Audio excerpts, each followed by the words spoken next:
down. You know, people say, oh, well, that was very Gen X, as if there's some negative connotation. Generation X was basically the Seinfeld generation, a generation about nothing, a generation of no style, no values, and I have no opinion about it. No movie portrayed this group of creative, cynical, and overprivileged 20-somethings like Reality Bites. Vicky, he will turn this place into a den of slack. What the hell is your problem? I have to work around here, and unfortunately, Troy, you are a master at the art of time suckage. Oh, well, I'm sorry, Miss Poster Girl, for the workers' party, but until I get that toehold in the burger industry, I got a little time to suck.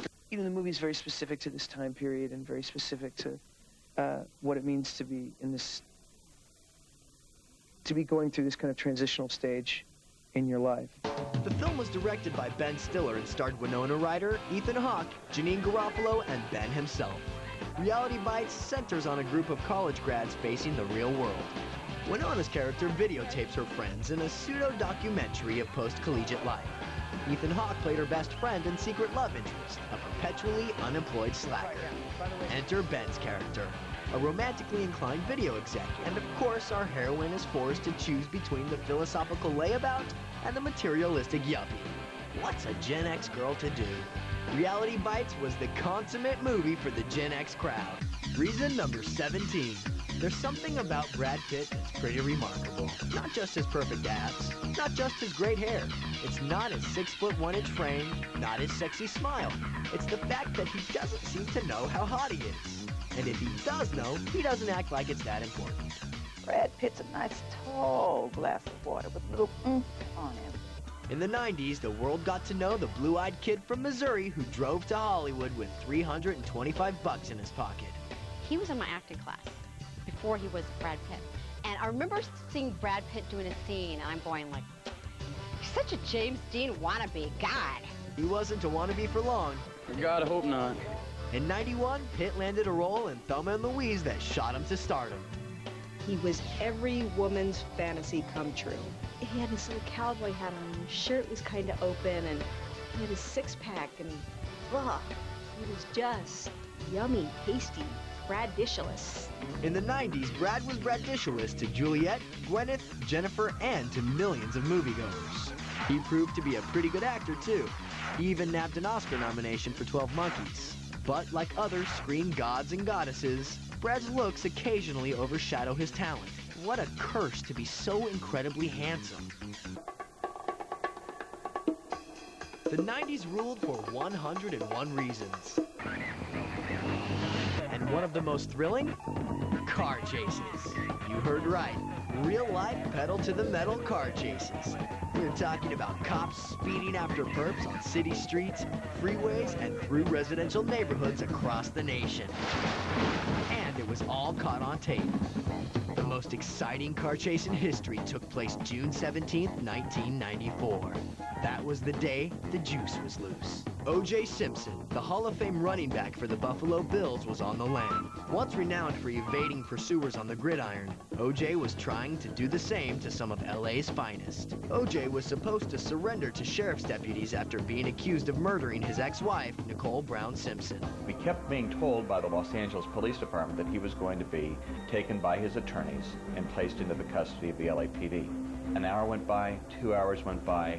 The commander at the time for LAPD held a news conference where he said, the Los Angeles Police Department right now is actively searching for Mr. Simpson.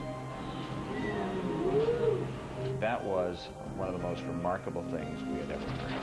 Mr. Simpson is out there somewhere, and we will find him. O.J. was spotted on an L.A. freeway in the now infamous white Ford Bronco. The Juice and his close friend Al Cowlings led police on a slow-speed chase. This is AC. I have O.J. in the car. Okay, where are you? Please, I'm coming up the 5 freeway. Okay. Right now, we are okay, but you gotta tell the police to just back off. He's still alive, but he got a gun to his head. We're headed down on I-5. We realize he is headed this way. I looked in my rearview mirror, and there I saw this phalanx of red lights and this white Ford Bronco. So, here we go. I was on my exercise bike at home, just going on?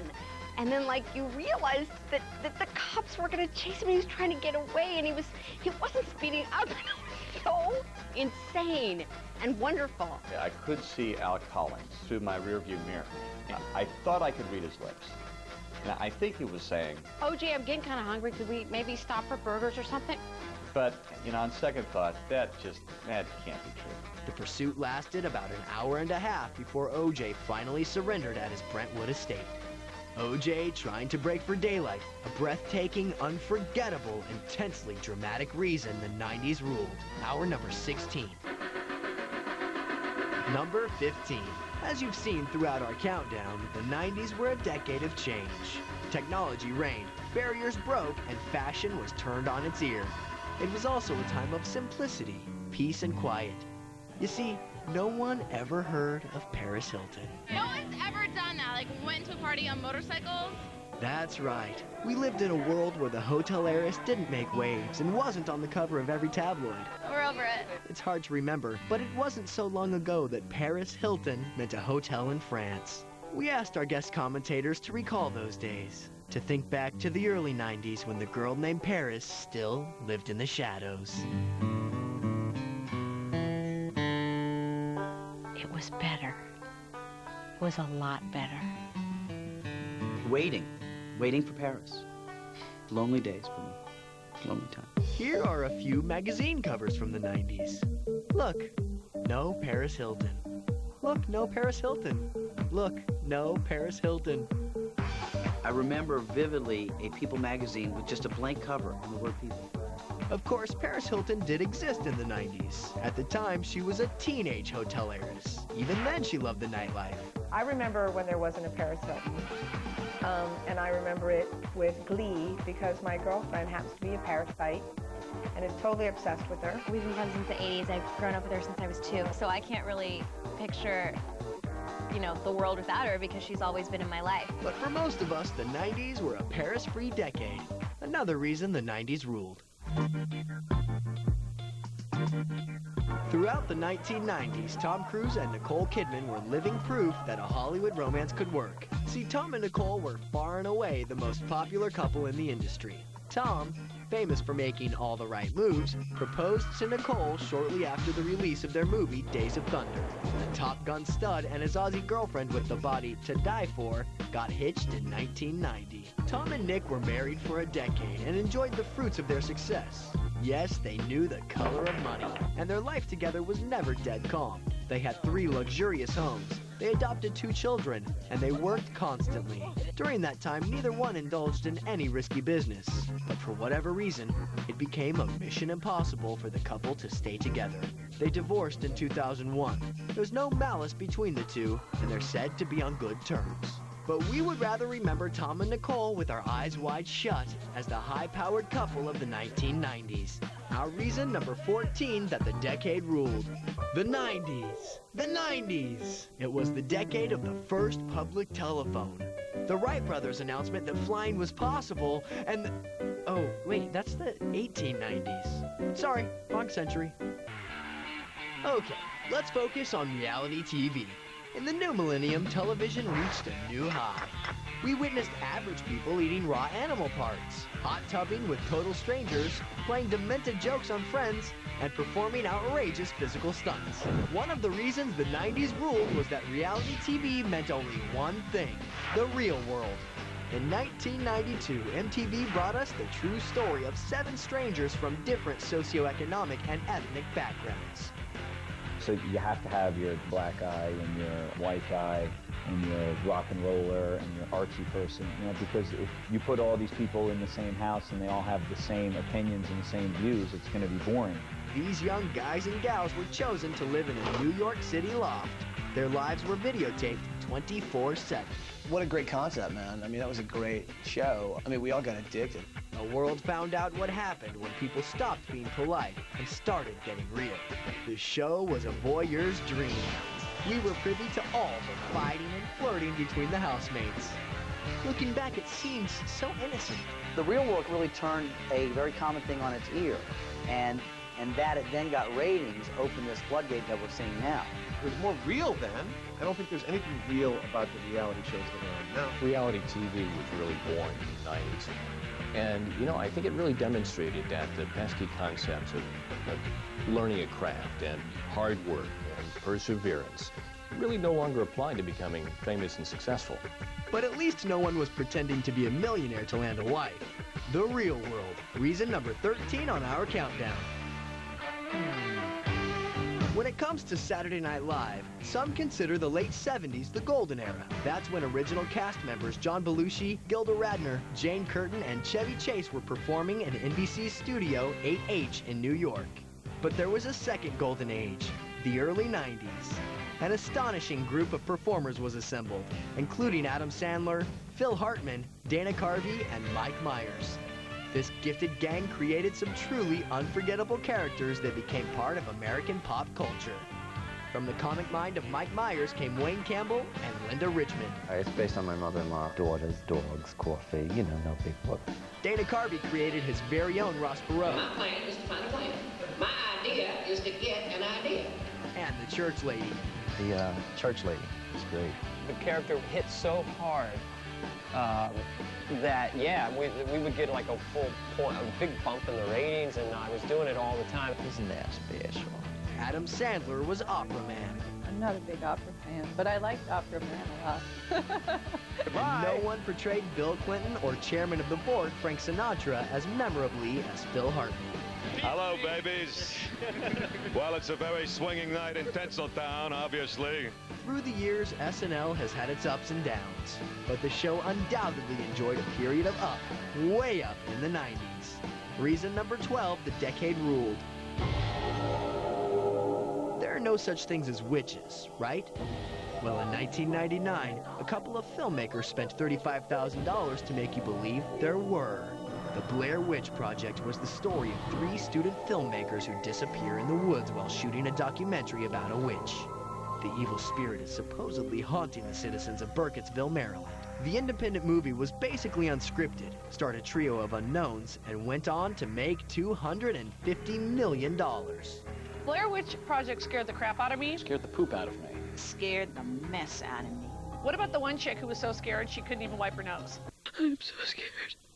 The film was shot in such a way that it looked authentic, as if these kids were actually lost in the woods and a camera was recording their gradual demise. Okay, it got a little nauseating the time, the shaky camera. That was the whole trick, right? It's just kind of dark and sometimes they make noises.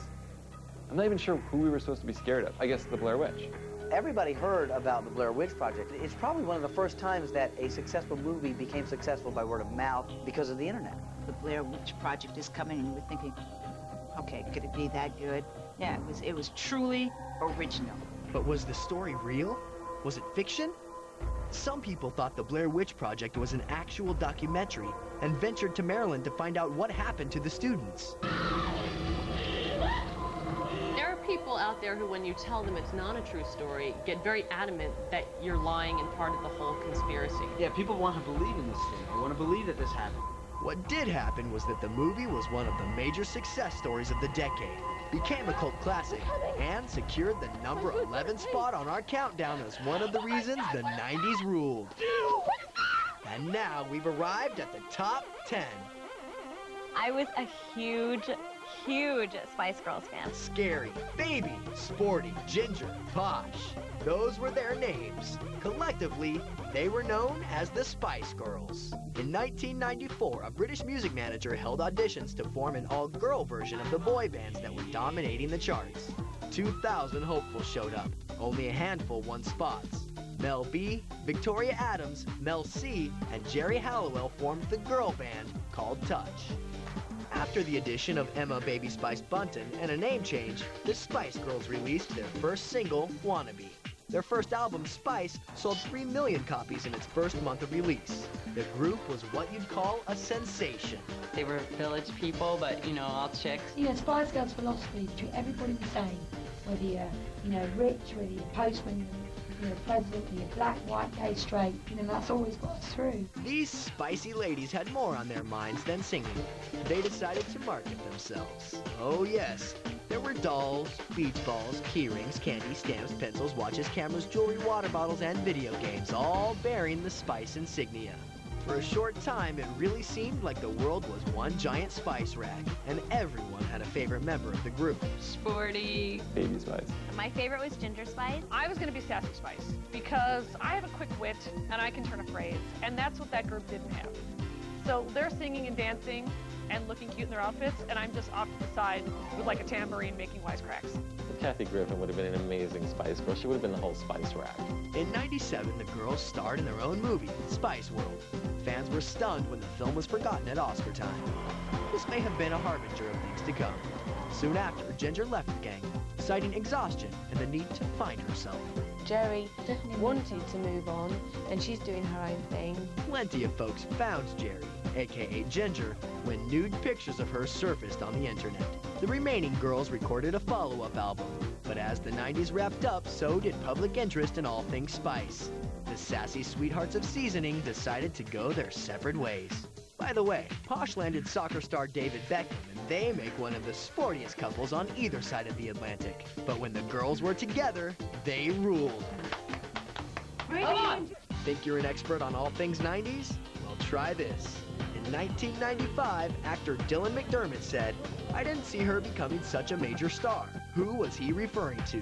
Julia Roberts, Sharon Stone, or Meg Ryan? We'll have the answer and the top 10 reasons the 90s ruled when we come back.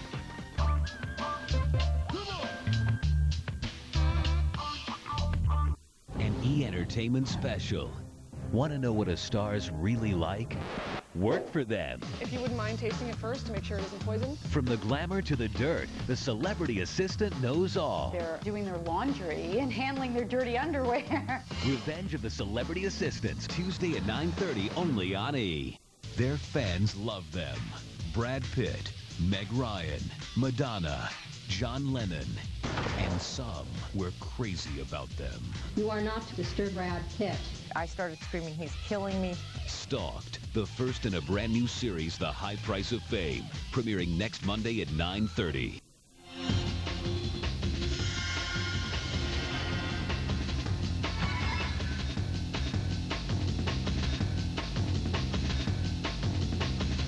We were in the desert for like 6 weeks.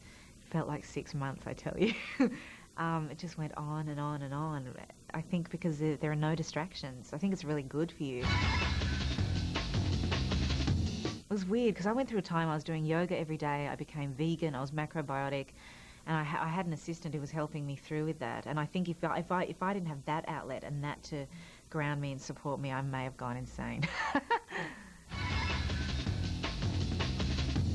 I was suffering from intense lethargy, and I went to a naturopath, and I don't bruise anymore. During the shoot, I looked like a leopard. I was covered in bruises. I think it was just to do with my iron stores, and now I'm eating some meat, and yeah, I don't get bruised anymore, and I have more energy. Unbelievable. She played bisexuals, lesbians, straight.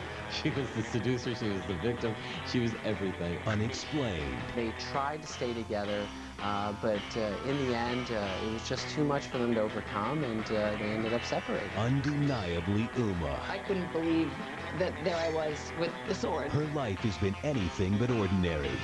Uma Thurman, the E! True Hollywood Story. Tomorrow at 8:30 on E! Wow, that's just far out.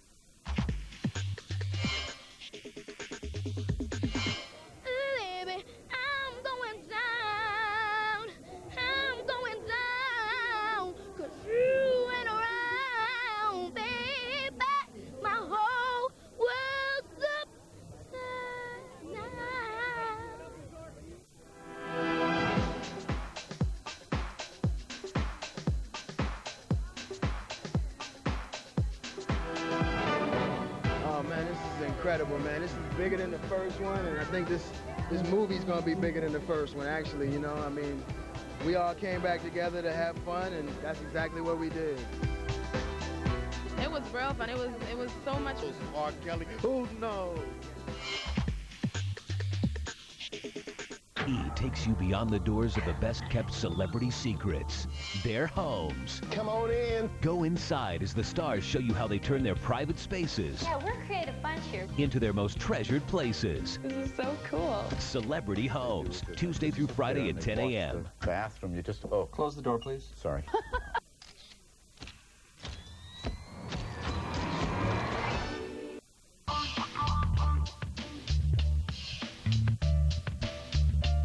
Before the break, we asked, in 1995, actor Dylan McDermott said, "I didn't see her becoming such a major star." Dylan was referring to Sharon Stone. The two appeared in Where Sleeping Dogs Lie in '91, and evidently Dylan didn't share Paul Verhoeven's vision. Less than a year later, the director cast Stone in her breakout role in Basic Instinct. Thank you. We're at number 9. Teen dramas like Joan of Arcadia and The O.C. became the rage in the new millennium. But that wasn't the case in 1990. At the beginning of the decade, Beverly Hills 90210 was the first successful show of its kind. A drama about teenagers, sex, and high school. Yes, I was definitely into 90210. Most people like to pretend they didn't watch 90210, but most people are lying. 90210 became the most famous zip code on the planet. Finally, someone was bold enough to tackle the plight of the richest high school kids in America. We knew the residents, Brenda, Brandon, Dylan. We knew who was seeing whom and who was dissing whom. I followed their trials and tribulations, their pregnancy tests, their cancer, their date rapes, their very special episodes. The bad boys, the bad girls, and Brian Austin Green. Shannon Doherty became a TV star. So did Jason Priestley and Luke Perry. Producer Aaron Spelling cast his then unknown daughter Tori in the series. She used the name Tori Mitchell, then came in and read for Donna and got the role. Okay. 90210 remained popular even in school, and some of the cast members left. The show was on the air through the entire decade. By the time the series ended in 2000, the teenagers weren't exactly teenagers anymore. I mean, how old was Luke Perry? Like 35 or something? 90210 will always be considered the godfather of teen dramas. Michael Jordan's ability to fly baffled even physicists. I really thought that the airplanes and satellites was a difficult subject, but I found fly so high is difficult. Basketball legend Larry Bird once called him God, disguised as Michael Jordan. And you would see Michael Jordan on form of the game would happen. And it was awesome. In the 90s, M led the Chicago Bulls to 6 world championships.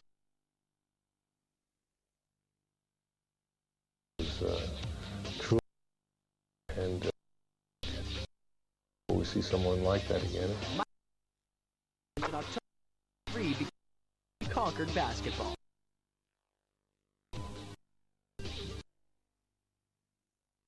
Myself to prove.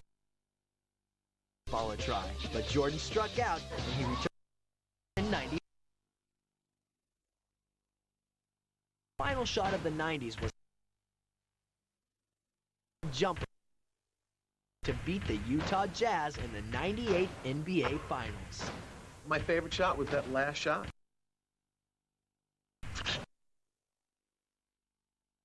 Moving through him. Jordan and a spokesman for Nike in 1984, sold for $7.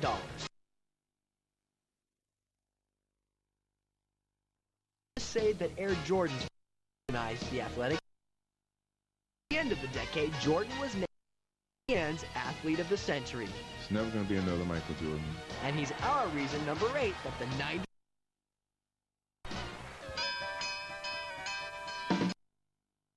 Titanic Mania.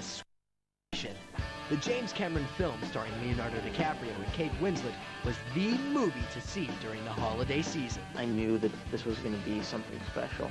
I knew I wanted to be a part of it. I've never done a film like this, or even close to like this. There was tremendous negative buzz about the film before it opened. A skyrocketing budget, an out-of-control director. But Titanic became the highest-grossing film of all time. people around the globe fell in love with the movie. I remember I was in India, and I was walking in the foothills of the Himalayas, and there was an old man walking towards me, I mean, very old man, like 80, 85, and he just sort of stopped in front of me, and I was kind of trying to get past him on this little path, and he just went, "Oh, Titanic." And I could not believe it. I was offered the role in Titanic, the Kate Winslet role, but, you know, I get seasick, and so I know they did some camera tests. I was going to look for vomiting. "You're out," he said. Titanic won 11 Academy Awards, including Best Picture. I can't get a guy to open a door for me, nonetheless, leave me the door so he can freeze to death in the ocean. That was love. It was very, what should I say, romantic. It was a big, epic movie. I mean, I will give Cameron that. The thing was awesome looking. Titanic left an indelible mark on the public consciousness. The Celine Dion song My Heart Will Go On spent 20 weeks on the charts. Fans saw the movie again and again. How many times have you seen Titanic? Like 6 times? 6. 5. 10, 11, 12, I don't know. The special effects were dazzling, but at its core, Titanic was a love story, and audiences were swept away. It's tough, I'm a little choked up. There was some sobbing, there was some group sobbing. Does it show? My mascara ready? Arnold Schwarzenegger came up and hugged me afterwards, and it was dark. I said, "Arnold, don't let him see you crying. Wait, you know, get out of here before the lights come up." A movie as awesome as Titanic doesn't come along very often. That's why it ranks as number 7 on our countdown. I'm king of the world! Before Ellen DeGeneres, the landscape of television wasn't exactly gay-friendly. Now you have Queer Eye for the Straight Guy. I cannot wait to go put on my tights later on, now that we're gay superheroes. Totally mainstream hit. You have an entire fold-out cover of Vanity Fair devoted to gay television.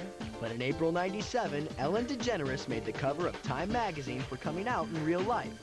A week later, the character she played on her sitcom, Ellen, came out too. Ellen DeGeneres began her career as a stand-up comic. She never hid the fact that she was gay, but she never flaunted it either. Her material just didn't focus on sex. Instead, Ellen made us laugh by sharing stories of everyday frustrations we all encounter, whether gay, straight, young, old, PC, or Mac. I did enjoy when Ellen came out of the closet. It was a very refreshing, like, you know, lesbians are here, let's cheer. It was really great. Ellen DeGeneres' announcement that she was gay opened the doors for a lot of people who are gay to feel comfortable with it, which is cool. Ellen never wanted to be a poster child for lesbianism. All she wanted was to be funny and truthful. That's what I'm all about. In doing that, she made an invaluable contribution to our culture. And I got a letter from a 76-year-old lesbian saying, "I cannot believe this is happening in my lifetime." Honesty, tolerance, humor. This is what Ellen personified, and why she's reason number 6 that the 90s ruled. It's funny, you know, somebody told me that Ellen DeGeneres came out of the closet. Yeah, right. I think I know my own sister. Oh, she did? We've been playing phone tag. I really haven't spoken to her lately. But... Number 5, Friends. We made some new ones back in '94. Rachel, Ross, Monica, Chandler, Joey, and Phoebe. They were happy, sad, confident, insecure, normal, quirky, and America loved spending Thursday nights with them. The show had tremendous heart, great story hooks, as well as being very, very funny. And I think the success of Friends has been, not only is it really entertaining, but they've always pulled your heartstrings. I guess you could say I'm kind of a laundry virgin. Well, don't worry, I'll use the gentle cycle. I was struggling 20-something in Manhattan, and I loved watching, you know, this wonderful depiction of being a 20-something in Manhattan. All of your friends have something that drives you crazy, but it's okay because you just love them, and that's what Friends is all about. There were memorable episodes, memorable hairstyles, and big-time celebrity guests like Tom Selleck, Julia Roberts, Bruce Willis, and Elle Macpherson. But maybe what we loved so much about the show was that the 6 stars seemed to genuinely like each other. But he's got a gambling problem. Look at this. He has that stack of fake money. Your deal, Lisa Kudrow. Matt, Courtney, David, Lisa, Jennifer, and Matthew. After 10 seasons, they decided to call it quits. But unlike most friends who drift off or move away, these 6 will always be there for us in syndication. And now, reason number 4. Depending on who you believe, the internet was either created by the military as a way to communicate during a nuclear attack or Al Gore. But we're not here to debate. Our purpose is to reflect and entertain. The internet began as something of a novelty, a toy for the computer nerds among us, bless their hearts. But what was once a novelty quickly turned into a necessity, and that happened in the 90s. Yes, I remember that day. It was a Wednesday. I said, what is this crazy thing? This is going to be big. You go from nowhere in the early 90s to about 3 million in 1993, 100 million in 1997, huge tipping point. And at that point, mainstream America came online. The World Wide Web became a great tool for getting information and getting it fast. No need to wait for the next day's newspaper. The internet grew into a resource for buying and selling goods. No need to get dressed and drive to a department store. You can have a look at all the different things, and you can kind of look around and browse around, and then you can pick between the bras and panties. And the computer evolved into a terrific way to communicate via email. No need to buy stamps. Plus, chat rooms and dating sites were created. Singles met and mingled without having to worry about their hair. I met my husband in a Ricky Martin chat room. I love Ricky Martin, and my husband was just actually trolling for Latin girls. And we met at a La Vida Loca party. During the 90s, new internet companies, or .coms, were forming every day. Some entrepreneurs made a quick $1 million or $2 million overnight. Some lost their entire investments and are now working at the Gap. A lot of smart people were giving a lot of young people money to go start businesses. It was like giant lemonade stands all over Silicon Valley. It seemed like we were all going to make a lot of money. Just from like going on the internet, I thought money was going to kind of come out of it. It didn't really work. By the end of the decade, if you weren't online, you were living in the Stone Age. You know, before the internet, the technology just really wasn't there for men to be reminded 250 times a day that their penis needs to be enlarged. The internet truly changed our lives. Reason number 4 that the 90s ruled. There I am. I did not have sexual relations with that woman. In 1993, William Jefferson Clinton, former 5-term governor of Arkansas, was elected the 42nd President of the United States. Clinton's path to the White House began 30 years earlier. Young Bill met President John F. Kennedy in Washington, D.C. 4 months before JFK was assassinated. Clinton has been quoted as saying that this was one of the determining factors in his decision to go into politics. Bill Clinton proved to be a more than capable president. If he could run again, I'd vote for him today. But as we know, there was more than a little controversy about certain liaisons in the Oval Office between the president and White House intern, Monica Lewinsky. When John Kennedy was president, he was with Marilyn Monroe. Bill Clinton, Monica Lewinsky. I want to think that my president can cheat with better-looking women. Just late one night, and things got crazy. We've all been there. Me. I haven't been. The blue dress, the cigar, Linda Tripp. In the winter of '99, it seemed another lurid detail emerged every day. Would Hillary stand by her man? Would Clinton be impeached? What would become of publicity-shy Monica? Monica got a real good career out of it because she hosted like a dating show, and then she kept her dress too. She got to keep her dress. So she made out like a bandit. We couldn't get enough. This was a real-life soap opera taking place in the highest office in the land. And you gotta admit, it was absolutely mesmerizing. Indeed, I did have a relationship with Miss Lewinsky that was not appropriate. Bill Clinton just brought it out of the closet. It's like, you know, he likes sex. I do. He likes, you know, greasy food. I do. He likes trashy-looking women. I do. He humanized the presidency, and I love him for that. Bill Clinton makes our list at number 3 because he made politics fun. Every so often, an artist explodes onto the scene and changes the face of popular music. In the early 90s, the charts were ruled by the Michaels, Jackson and Bolton. Something was brewing in the Pacific Northwest. A new sound was on the horizon, raw, distorted, and a far cry from anything we heard before. The band that led the charge went by the name of Nirvana. Those guys had energy. Jesus, man, Nirvana was awesome. Kurt Cobain was exciting because it seemed like he was saying incredibly deep things, but you couldn't tell. Albino, My Libido. What I really think he should be remembered for is bringing back the flannel shirt. Because up until him, the only person fighting that fight was the brawny paper towel guy. The Seattle-based think about leaving us now. See if your reason number one is our reason number one. The 90s ruled. We're coming right back.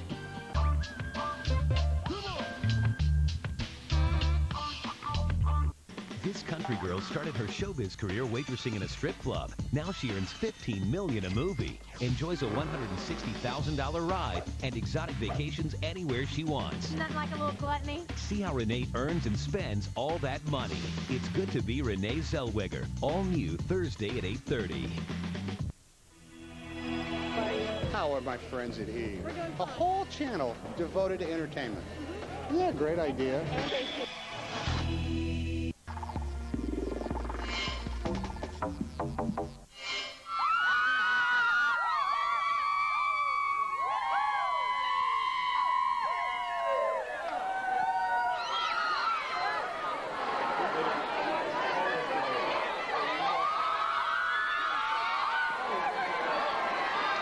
This is making me really nervous. There are people crying and screaming. I know. My mother's one of them. And there are people crying because you're walking by. That's got to be weird. Maybe I smell bad. No, you're all right. Yeah, it's all right. Apparently, the girls like Orlando and Johnny Depp as a combo. I think they're right. I think they're fantastic. If I was a girl, I'd love them too. This is quite different from the movie for you, wardrobe-wise. Well, yes, in the movie I'm showing a lot of cleavage, and at the moment I'm showing a lot of stomach. You know, I thought I'd vary it.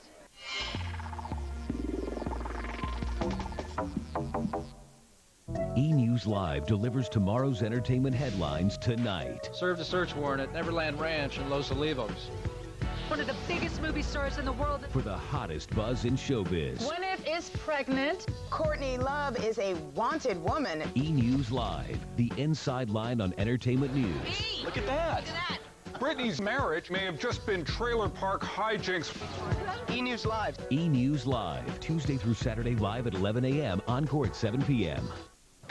Celebrating a birthday this week in Hollywood, on May 27th is British thespian Joseph Fiennes. Singer-songwriter Melissa Etheridge blows out the candles on May 29th.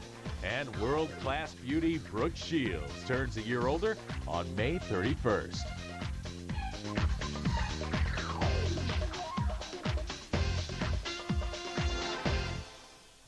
Winona Ryder likes the bad boys. Her string of boyfriends are probably about as infamous as her style. She's gone from breakups with movie stars to hookups with rock stars. She always picks cool ones. She's definitely got good taste in musician men. Will her latest rocker romance be her last? Love Chain Winona Ryder, Thursday at 9 on E!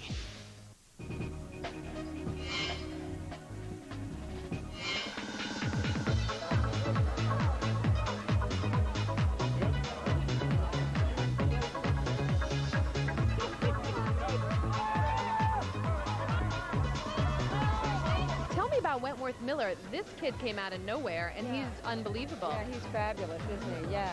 Well, you know, he didn't come out of nowhere, really. I mean, he went to Princeton. I mean, he's a pretty good pedigree, quite a gentleman, old-fashioned in that way, and very disciplined, and I think a wonderful actor. And just, I'm very pleased to have the opportunity to work with him in probably what's the beginning of a great career. Jacinda said you were a total diva.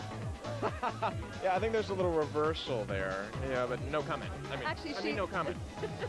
She loved working with you. Did you enjoy the experience as well? Jacinda was tremendous, and working with actors like her almost made up for the fact that I was not working with Hopkins and Kidman and Sinise and Harris. Is it a bummer to be in a movie with Tony Hopkins and Nicole Kidman and not work with them? I got to meet them, which was really exciting. I mean, I'd already met Anthony Hopkins, but I got to meet Nicole Kidman, who I've loved my whole life. So I think she's so fabulous. Anthony Hopkins has never done a love scene before. I know. And it was terrific. It was so great that he did it. Was he hesitant to do it? Was he nervous? No. One of the things that's great about Hopkins is that he has got such experience and such talent and genius that he's there's an absolute authority about whatever he does, which was necessary for the role of Coleman Silk. Do you think, Robert, it was you or Nicole that got him to do the love scene? Nicole. Believe, look, put us side by side. Who are you gonna trust, Nicole or me? Trust Nicole. First time that Anthony Hopkins has done a love scene. Yes. And the director said this because of you. Is it the first time? First time Anthony's done it. I didn't know that. And the director said it's because of you. Oh, What's no, your no. reaction? No, I know that that's a lie.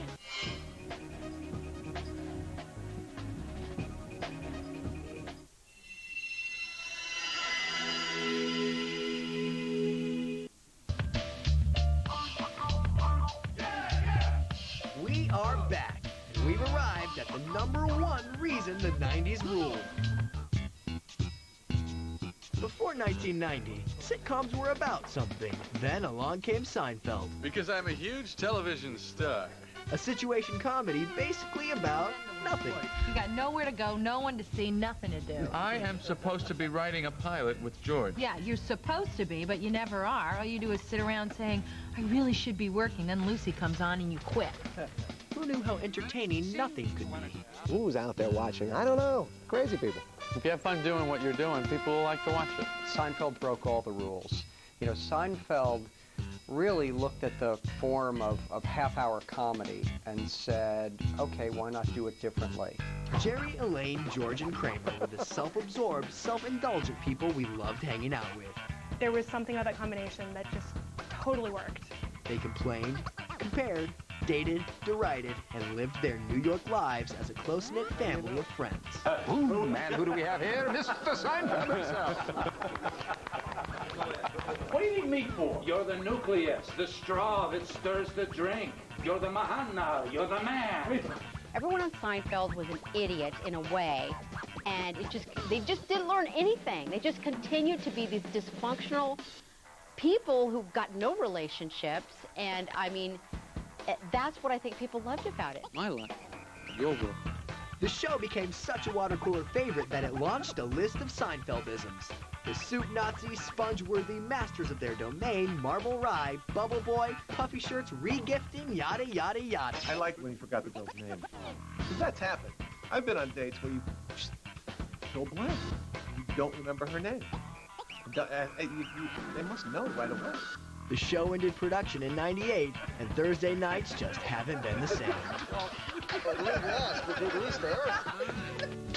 I just knew I could count on Seinfeld was going to be funny every time I tuned in. To watch Michael Richards slide in like every single week and to see the show about nothing it was so funny. Brilliant writing and just brilliant execution, and you know, you just fall out of your chair laughing. It was that entertaining a show. I think what made Seinfeld the quintessential 90s show was it was very broad, and at the same time there were all these very, very normal situation scenarios that people could associate or relate to. Seinfeld. Funny, quirky, insightful, and so New York. Not that there's anything wrong with that. Our #1 reason the 90s ruled. High five. There you have it. 101 reasons. Exciting, surprising, romantic, revealing reasons the 90s ruled. We hope you've enjoyed the show. Thank you for watching, and good night. People come all over the world. I saw the Seinfeld soup episode. The line is very long. I want to get soup first. I think I'm gonna have the Mexican turkey chili. It's pretty strict, but I want to try and be nice. I don't want to be banned or anything. I just want that man. Read that. I was gonna get jambalaya because that's what Kramer got. The whole cast is just great. I'm gonna miss it. I'm sure there's gonna be a lot of repeats now. They are happy. They love the soup. We're out.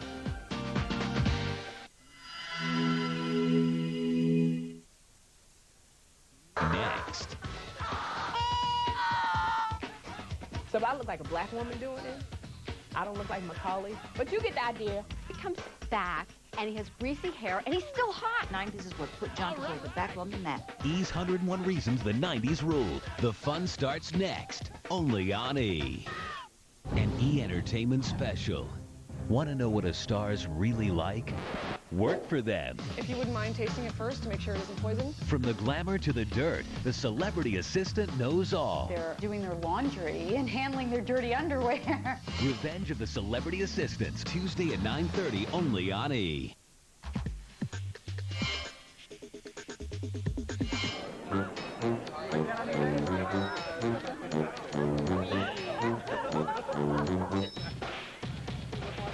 No, I didn't love the beard.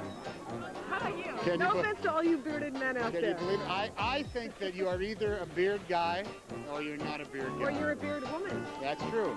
You know, there's a lot of things. Hey, a man without a beard is like a blank without a blank. There's a lot of those kind of sayings, that none of which we agree with.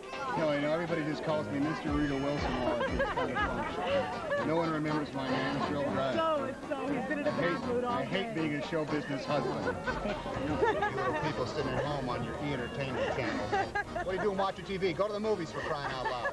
The M channel. Oh no, the E channel. I was looking at it sideways. Right.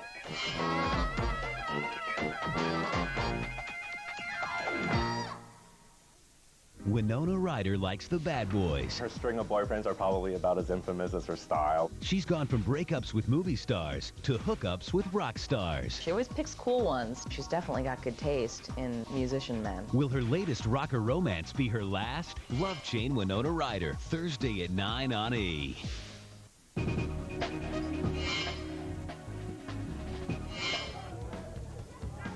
The excitement is contagious and the enthusiasm is infectious, and we're here at Mann's Chinese Theater for the world premiere tonight. I'm telling you, it's hot. It always feels a little crazy when you come to a premiere like this. I'm very nervous, just trying to be calm at the moment, really. I get scared at scary movies. I don't know what it's going to be like, because I know what we shot, but I don't remember where the scares are. So I think it's going to get me too with everybody else. I'm excited. Very excited. You know, this is a little company I started a year and a half ago to help new directors break into feature films. And, you know, we did this little $9.5 million movie. And I think it's really effective. Audiences seem to really love it. And it's very scary. You know what, it's a different time, and I think that people look at horror movies a little bit differently. What we tried to do is stay true to like 70s horror movies as opposed to like the stuff that's coming out in the 80s and the 90s. Yeah. He's really good. Go right to him, he's really good.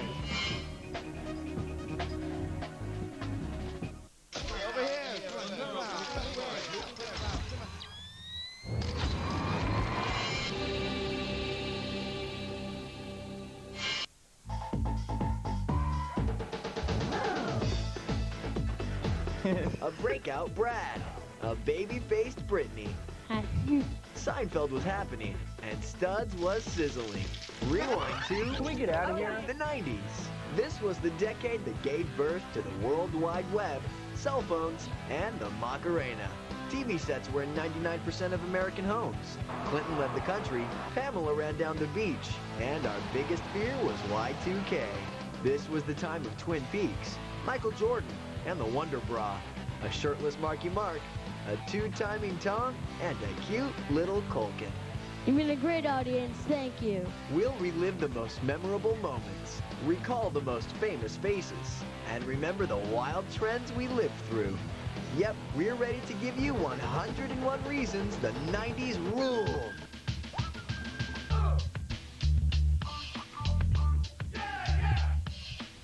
It was a decade of scary movies and funky fashion, brand new music, and Ross Perot. The 1990s were colorful, quirky, and caffeinated. Triple espresso on ice in a large cup with non-fat milk and 5 equal. Coming in at number 101, every decade has a dance craze. The 70s had the hustle. The 80s had the electric slide. Then along came two pop flamenco singers from Spain who got the world moving with the hit single Macarena. That was so stupid and great, wasn't it? I don't remember the dance. Macarena. What's the rest? And then you like dance around. Hey, Macarena. Hey, Macarena. Nice. Nice tie, Chun. The duo Los Del Rio recorded Macarena in 1990 through Europe and Central America, and the song ended up on our shores in '96. No matter where you went in the world, you said, "Ha, Macarena, ha!" Everybody knew exactly what you were doing, and they were ready to jump online. Ooh, no. As the story goes, a girl named Macarena discovers that her boyfriend joined the army against her wishes, so she retaliates and spends time with a couple of local hotties. Macarena mania swept the nation. The U.S. Olympic gymnastics team danced to the tune. The song played at the Democratic National Convention, and in 1996 you couldn't attend a wedding, bar mitzvah, high school dance, anniversary party, or bris without being coaxed onto the dance floor. It was like the dance that took over weddings after the Hokey Pokey. Okay, so the late night talk show hosts made fun of it, and you couldn't do the moves without feeling slightly foolish. But for one brief, shining moment in the 90s, the Macarena sure was a hoot. Hey, Macarena!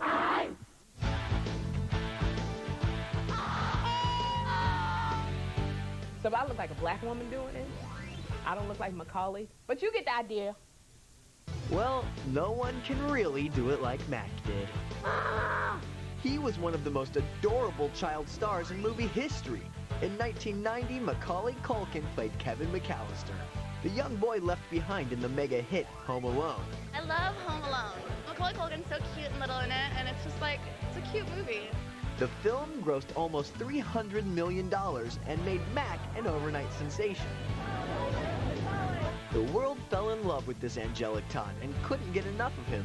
He went on to star in one film after the next, including Home Alone 2, but nothing matched the charm or the success of the original. Then Mac's family problems became public. The separation of his parents, his father's widely reported extravagant demands, and at the tender age of 17, Macaulay Culkin felt he was adult enough to leave the nest and get married. It's wonderful. We're so in love. Mistake! 2 years later, divorce. The new millennium began with Mac playing a drug-addicted murderer in Party Monster. But the 90s began with a fresh-faced, innocent tyke who truly stole our hearts.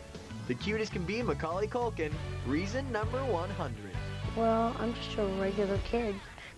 When the countdown continues, Studs rules, Scream scares, and Britney emerges, oh so innocent.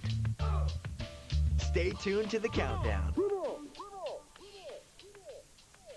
Their fans love them. Brad Pitt, Meg Ryan, Madonna, John Lennon, and some were crazy about them. You are not to disturb Brad Pitt. I started screaming, he's killing me. Stalked, the first in a brand new series, The High Price of Fame, premiering next Monday at 9:30. Unbelievable. She played bisexuals, lesbians, straight. She was the seducer, she was the victim, she was everything. Unexplained. They tried to stay together, but in the end, it was just too much for them to overcome, and they ended up separating. Undeniably Uma. I couldn't believe that there I was with the sword. Her life has been anything but ordinary. Uma Thurman, the E! True Hollywood Story. Tomorrow at 8:30 on E! Wow, that's just far out. When does it all go back? Midnight. Midnight. Midnight, this turns into threads and little mice run around. But you know what the truth is? Everything we're wearing, we own. Came from our closet. Every single thing you see. Is your career in that worse shape? It is. It's sad, isn't it, Joe? You have such guts. It's the only time I love dressing up. And this of all the award shows is a party. You know, there doesn't have to be so much seriousness behind it. You're talking to the right chicken. I know. You referred to me once as the worst dressed man. Yes. Now, I am Irish. Well, look at the difference. Have I made any improvement? Yeah, you've made a lot of improvement. I'm very happy tonight.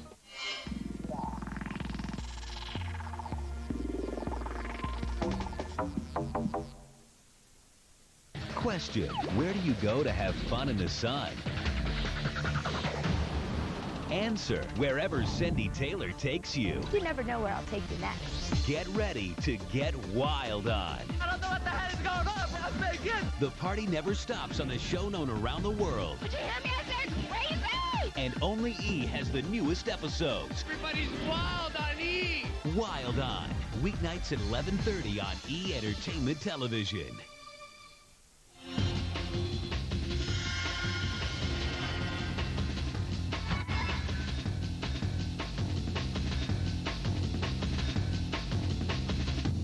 In real life, if somebody hurts you, your instinct is to hurt back. Even if it's a friend who hits you too hard, you have that instinct to hit back or something.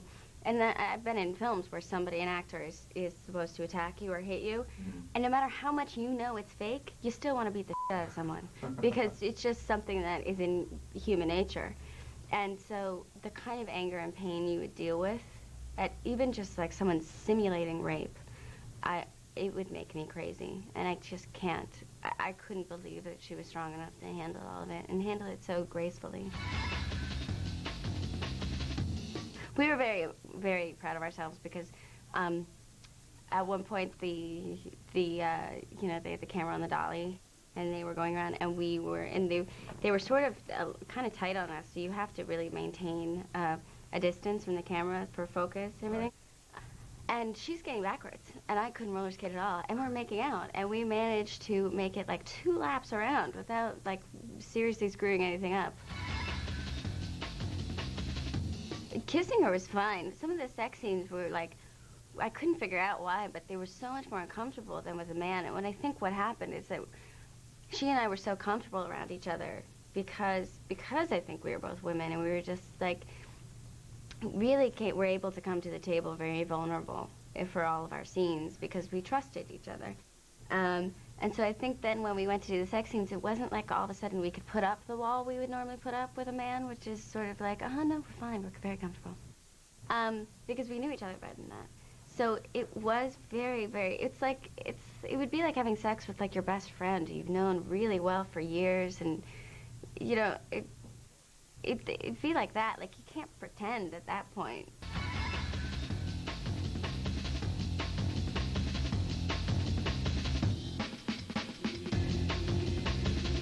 E! takes you inside. Come on in to the house. As the stars show you how they turn their private spaces Yeah, we're a creative bunch here. into their most treasured places. This is so cool. Celebrity Homes, Tuesday through Friday at 10 a.m. on E! Can I get you a beer?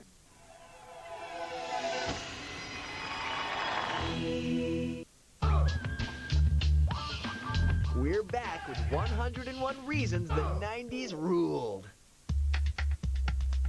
Could anyone have predicted that Grammy Award-winning singer Dionne Warwick would become the face for the Psychic Friends Network? David Blaine or Shirley MacLaine, maybe. But the woman who sang Do You Know the Way to San Jose? Well, that's what happened. Dionne and Psychic to the Stars, Linda Georgian co-hosted the Psychic Friends Network from 1990